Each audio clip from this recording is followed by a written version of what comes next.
नमस्कार पिंपरी चिंचवडकरांनो. हे समोर दिसतं हे इंद्रायणी नदी. आणि हे बघा, हा सगळा ब्लॅक स्पॉट दिसतो आहे, हे प्रदूषण आहे. ठीक आहे, म्हणजे अनट्रीटेड सिवेज सगळं इंद्रायणी नदीत सोडलं चाललं आहे. आता हे थोडं बघूया हे येतं आहे कुठून.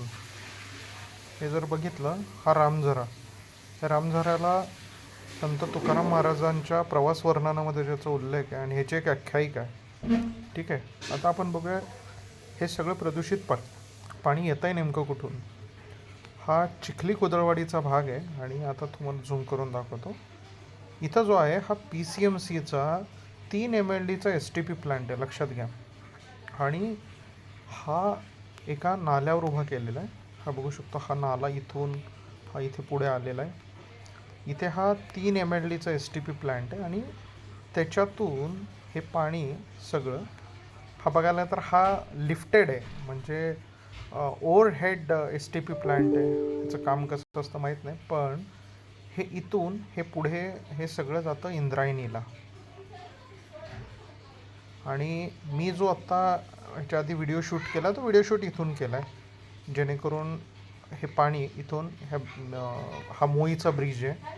आणि हे बघा, हे इकडनं हे देहूकडनं ही आलेली नदी आहे. बऱ्यापैकी पाणी स्वच्छ दिसतं आहे आणि अचानक इथे हा फ्लो मिक्स झाल्यानंतरनं हे सगळं पाणी काळवंडलेलं आहे. ते पुढं सगळं प्रदूषित दिसतं आहे. हे बघा, हे सगळं काळं पाणी दिसतं आहे पुढे, कारण 24/7 हे सगळं प्रदूषित पाणी हे पुढे जातं इंद्रायणीला.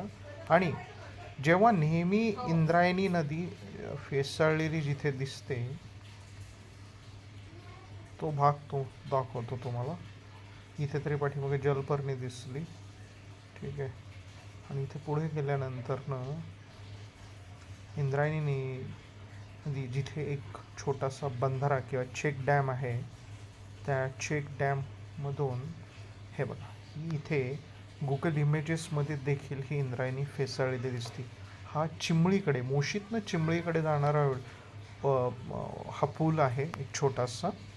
ठीक आहे, आणि इथून आपण नेहमी व्हिडिओ काढलेले आहेत की इंद्रायणी कशी फेसाळते. आणि त्याच्याचबरोबर अजून थोडंसं पुढे गेलं तर आळंदीजवळ देखील ही इंद्रायणी तुम्हाला नेहमी फेसाळलेली दिसते. ती तुम्हाला गुगल इमेजमध्ये इथं देखील फेसाळलेली दिसेल, जे आपण नेहमी व्हिडिओज बघतो. ठीक आहे, हे आळंदी क्षेत्र आहे. हे बघा, ही आळंदी आपली संत ज्ञानेश्वर महाराज समाधी.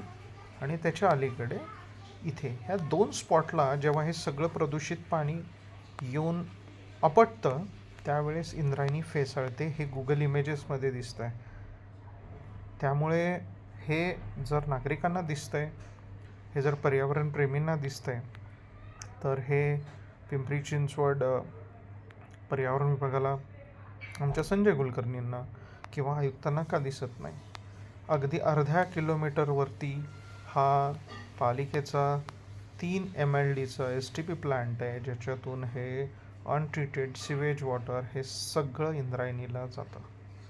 पण ह्याच्याबाबत आमचे पर्यावरणप्रेमी बोलायला तयार नाहीत.